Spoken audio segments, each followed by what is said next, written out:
All right, 1968 Corvette wiper motor washer pump. Okay, quick and easy description of this. This pump is operated by the wiper motor itself. The wiper motor's on, this is spinning around. This pin engages in this slot right here. So whenever this is moving, this is spinning.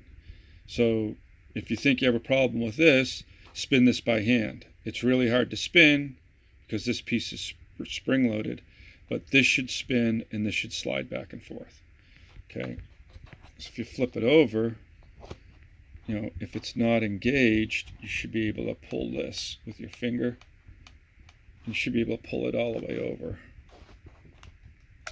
See, it's, get in here. Let's see, I can pull it. Okay, so what happens here is, oh, I moved it again. So anyways, this piece here, when you engage the magnet, this piece is going to come up. So when you put power to it, this piece pops up like this. So it'll be in this slot here before you start.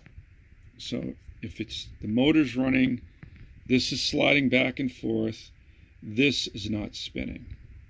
What happens is these are your lugs. Now this is an original, so these had pins going in, male and female. Doesn't really matter. I mean, both females, the male pins go in. Doesn't matter which is positive, which is negative. Put power to it. When you push the button in, this thing will slide up and engage over here. So the cover on mine gives a little bit of pressure to this. I don't know why, don't know how it works, but I know with the cover off, it won't pop up. Put the cover on, it pops up fine. Hit the magnet, this pops up, slides over. So what it does is there's a little groove right in here, right here. And as this ratchets around, so this thing's sliding back and forth, with this thing up, it can engage these teeth. So every time it slides back and forth, it clicks this over one notch at a time. This will slowly walk out as this spins around, and when it gets back to the notch, it drops down. So when this pulls back again, it'll ride up on top of this. So if I can get, it'll ride up on top of this, and this piece here will be on top of this.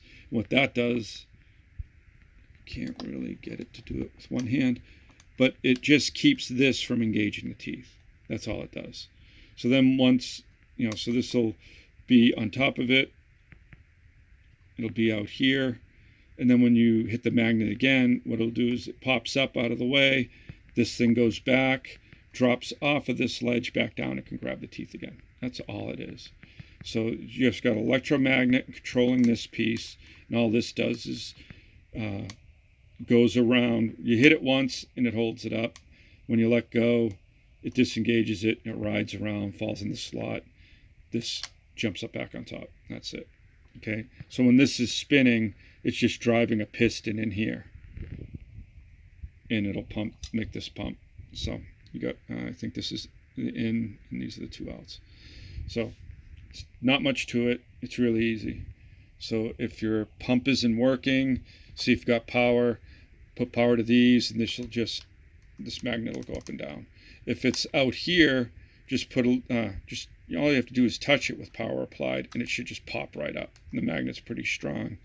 But like I said, on mine, the cover has to be on it just to give it a little bit of pressure. And it just aligns it enough that the magnet can grab it and pull it up. That helps.